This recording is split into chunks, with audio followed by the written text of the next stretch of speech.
What is up, bass heads?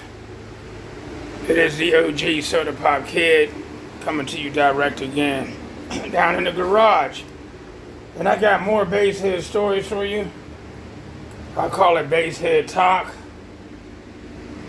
Alright, this subject's going to be on times when, in my competition, where my scores would drop off, like when I was hitting a certain decibel number, and then I would change equipment or change subs or something like that, and the score would fall back. But then, within 2 weeks to a month, I would recover and come back louder than I was the first time. If you're getting the meaning of what I'm saying. So, let's start out here. I'm going to start out when I was running 4 Mofo 12s and 2 lead acid batteries and 2 SPL 5500D amps behind my seat.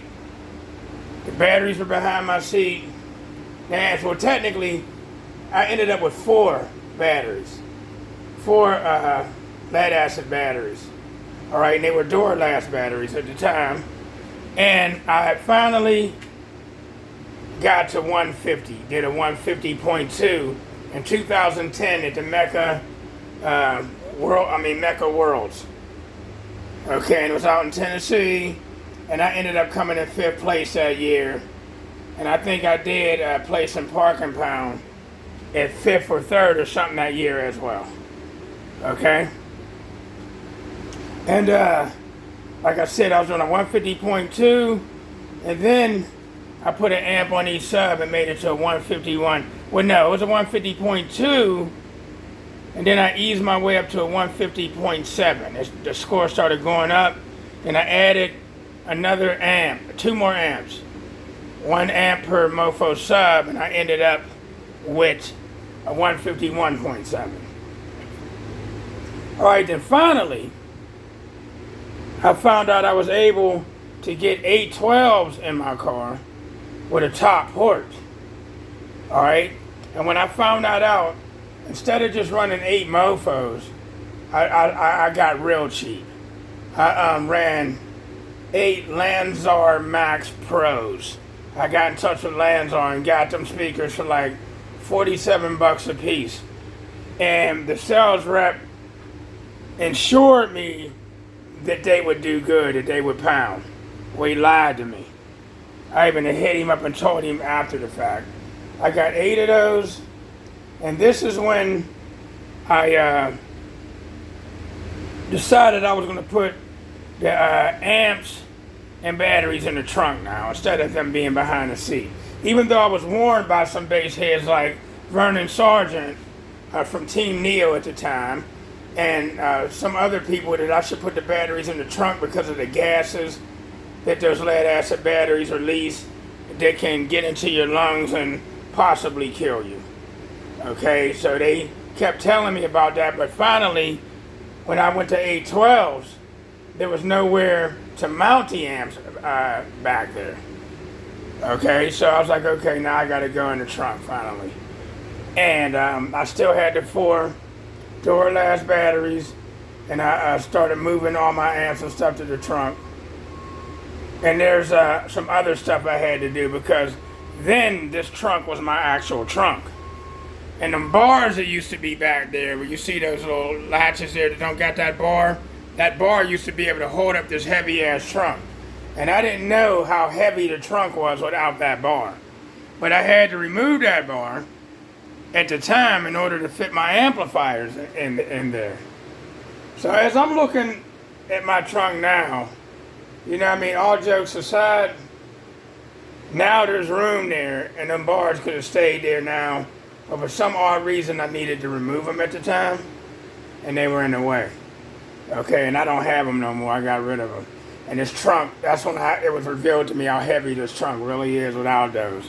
That's why I got this holding it up, and those shocks holding it up. And granted, if this wing was not on here, them shocks would hold it up.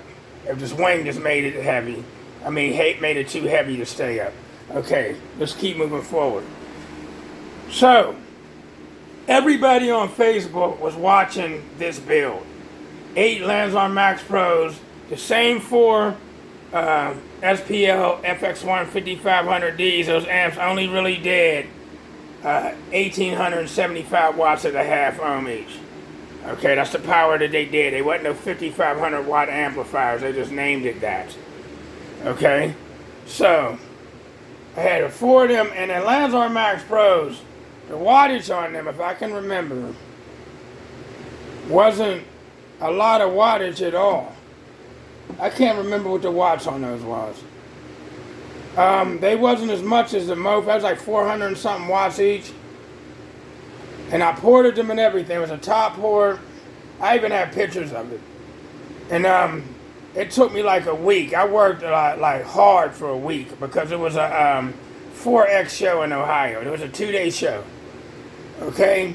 And everybody was watching this build and anticipating what scores I was going to do. So, what happened was I worked my ass off to do that build. And fast forward, I got it done. I drove around listening to it and it didn't sound good at all, really. I tried to convince myself that it sounded good. It sounded terrible, technically, because those subwoofers was the frequency response was real high, like 70 hertz or something weird. So they didn't want to play low, okay, in the chamber that I had. But anyway, I drove to Ohio. So remember, I was doing 151.7s with 412s with an SPL amplifier on each mofo. They were mofos. I got in there, man, got on that meter, and did only a 147.4.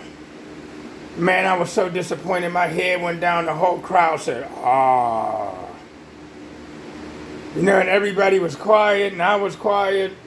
And I was like, I can't believe this happened. And I can't believe, you know what I mean? I got 812s and 412s, outdid 812s. I was so disappointed. And there still was another show the very next day. And everybody's, what happened? So I was like, man, it's got to be those speakers, bro.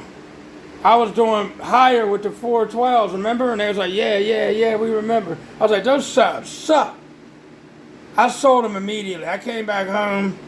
I got rid of them, man. I ended up getting 4 more mofos. And there was another show that Ohio State Finals was coming up, so it was like 2 weeks. I got the mofos, man. I threw them things in. All I did was change the subs, nothing else. And yeah, of course I heard the difference street beating. Really heard the difference. That was my first time running that many speakers. And I went to Ohio State Finals in Jackson, Ohio. And I got up on a meter, bam, 153.1. I was excited. As a matter of fact, I was the loudest dude at Ohio State's in Jackson, Ohio, in Park and Pound or burping. I was the loudest dude there, but I couldn't be the Ohio State champion, but I did get first place in both categories. And I was excited. So, with that being said, you know, the following season, well, if it was hot outside, it would do 52.7s or 8s. Cooler would do 153s.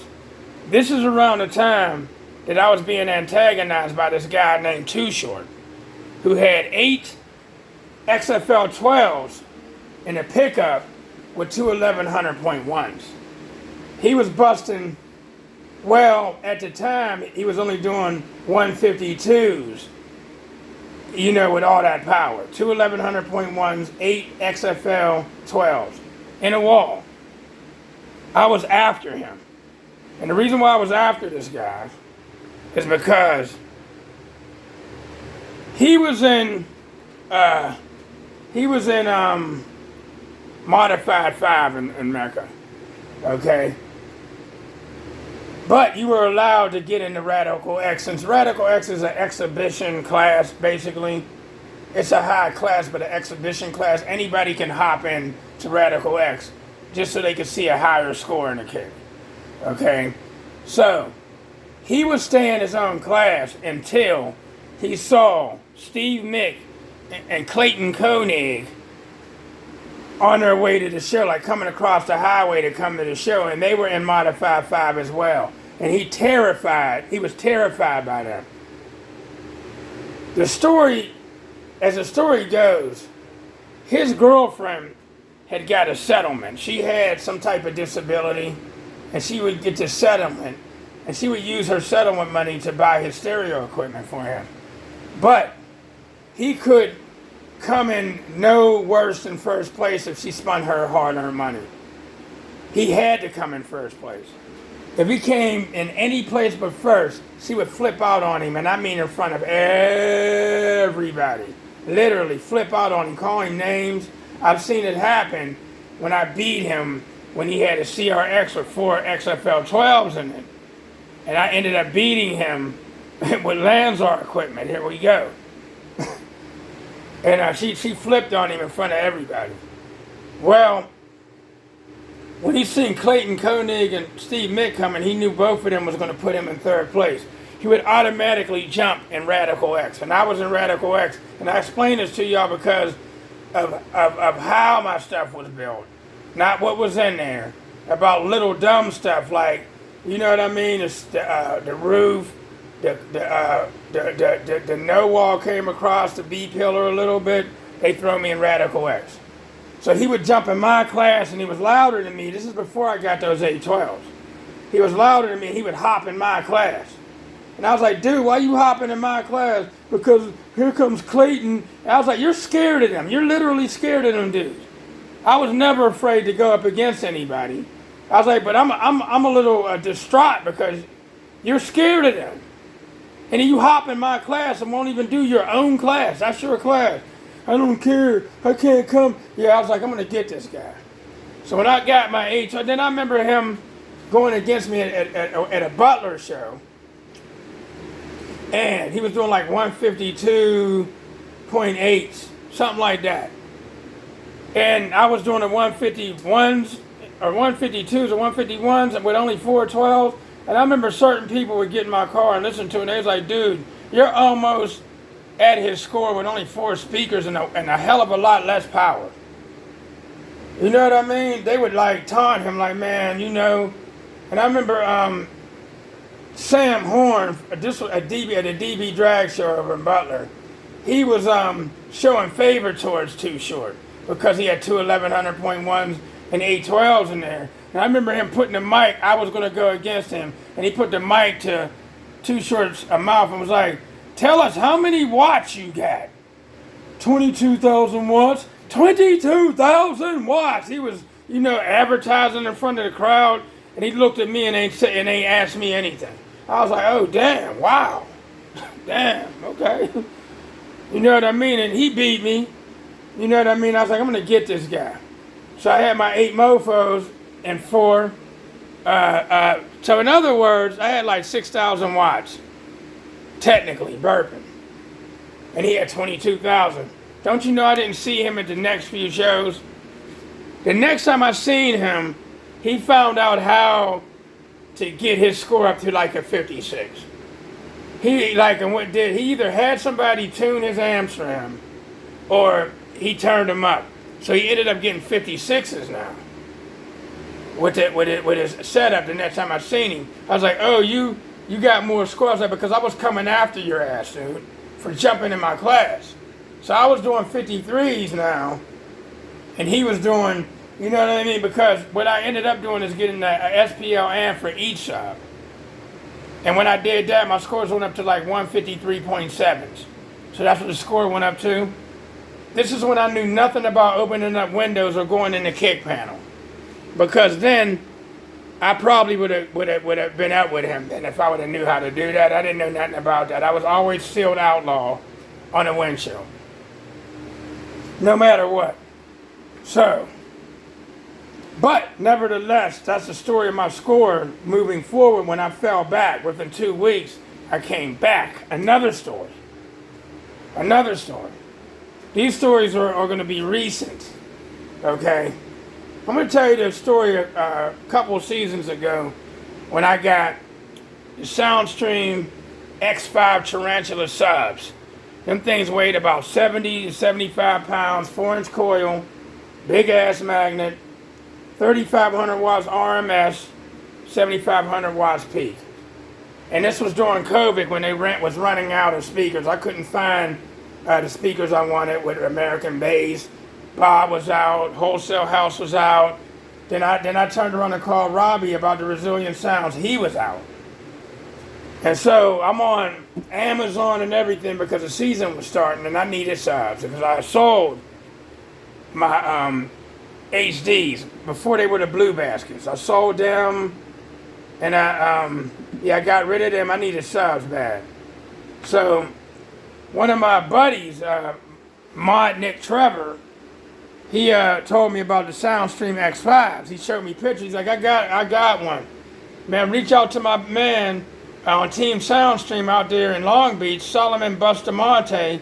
Reach out to him about these, bro. And he showed me a picture. I was like, oh, them look meaty. And so I friend requested Solomon. Seen he was on Team Soundstream. Started, talking with him a little bit. I was like, yo, man, can I get a deal on those subs? Yada, yada, yada. He threw me a deal, shipping and all, sent them to me. And I was like, ooh, man, these are going to kill the game. But the thing about those subs, they had a big surround and a very big, gigantic dust cap, which left no cone area whatsoever. I threw them in, drove around, some friends helped me, threw them in, drove around, street beating them, giving demos, anticipating when the first show was coming up, got in the lanes, and granted, I was actually doing 160, I was doing 160 point with them 812s. 160, I was like over 160, like a 161.63 with the 812s, and I had the 15 Ks. And then I went to the MD8Ks. I threw those X5s in there and only did a 158.8 or something like that, man. And everybody in the lanes was quiet and looking at each other, laughing. They thought shit was funny, not knowing that I was gonna come right back. They didn't know who I was because I wasn't gonna stand that. So what I did was I was like, oh, it's funny, but my park and pound was still good. So, nevertheless, I entered a couple shows with those, man, anticipating when Bob was going to get more subs. And I was so disappointed in them. But when it came a time to street beating and demoing, them things were a monster. If you look on my YouTube, those things was moving some air as far as demoing and street beating, and they was actually hurting people. And then I said to myself, maybe I'll just park it pound. And then I was going to take out, then I heard a couple of them. Okay, because I was hitting them with 8K, but they were 7,500 watts max, which meant, plainly, they should have been able to take 10K without no problems for like 5 seconds burps. I got accused of putting too much power to them. I was like, they're 3,500 watts RMS, 7,500 watts max. When I'm street beating, they're not seeing that kind of power. They're only seeing 2,500 watts at max street beating. That's it. You know what I mean? How can I be hurting a sub that's 75 pounds heavy, big ass magnet? They were stiff as bricks, man. They was about as stiff as bricks. You can stand on them, and they wouldn't move. And I heard them, and I was disappointed. They wouldn't warranty them. Everybody got quiet when I was, and I was like, okay. I sold the ones that were good, sold the ones that was bad to somebody that was going to recone them. All right. Then I turned around and Bob all of a sudden came out with the HD blue baskets. Bam, out of nowhere. Boom, I was right on them. Right on them. I did one burp. Like I got them in. They was brand new. I didn't care. Didn't break them in. Went and did a burp. Bam. I popped 161.9. Bam, did it again. No, 161.8 something. Bam, hit him again. 161.9. Bam, hit him again. 162s, boom. I was like, man, I'm satisfied. It was a competition the next day. I'm like, bam, I'm at 162s just by changing subs. Went into the contest, but it was like 90 something degrees. It did like a 161.8 and some change because of the heat. But I recovered that quick. And cats has watched me recover fast. The latest in 1 month recover from falling back. I would fall off, fall back, then come right back. Y'all watch me do that, the comeback head. Okay, so that's a small story on the comebacks, man. My comebacks. Quickly, and I still came back in the competition that same season. The same goes with me using these subs now. I swear these things street beating demo so good. You know what I mean? I like the way they look. They're more power than the HDs. They're, you know what I mean, fatter surround, got the big fat nasty surround, nasty fat nasty titties. It almost reminds me of the X5 Tarantula story. That I went to these, but I'm doing louder than the 158. I'm almost doing the 161. That's the difference. Because they got cone area. They got some cone there. You know, the X5s didn't have no cone. That dust cap was as big as this area down here, bro. It was as big as this. That dust cap was as big as this. And there was no cone area. I think that was one of the problems because they were some powerful subs, but I did hurt 2 of them. And I couldn't believe it. So, these, I did 62s with the ACs. Okay? They still got down pounding, but when me and my boy Dre was talking about these go deeper. They play lower, and they sound cleaner than the HDs. They sound cleaner than the HDs, and they go lower. Period. They're low-end monsters. You know, they are. And they, you know, and that's just what it is, bro. So, it is what it is. You know what I mean? So that's that, man. But I'm going to come back. I'm going to bounce back. I'm going to bounce back. You know, cats was not people. With a certain person was saying, is it the box? No, it ain't the box. I throw, you know, all I got to do is throw some stronger subs in there and bam, watch how the score jump. Watch what happens. Okay, and that's what I'm going to do. Throw some strong subs in there. As a matter of fact, like I was telling you, I'm thinking about 615s if I can make them fit or go back to 812s. You know what I mean? I was thinking about going back to a top port with the 812s. It'd be a cleaner look technically, but we'll see. But watch how my score jumps up. I'm going to come back again. You can't hold a good man down. All right, people. It's your boy, the OG Soda Pop Kid, coming to you direct. Good morning, good afternoon, good evening, good night, and peace, people.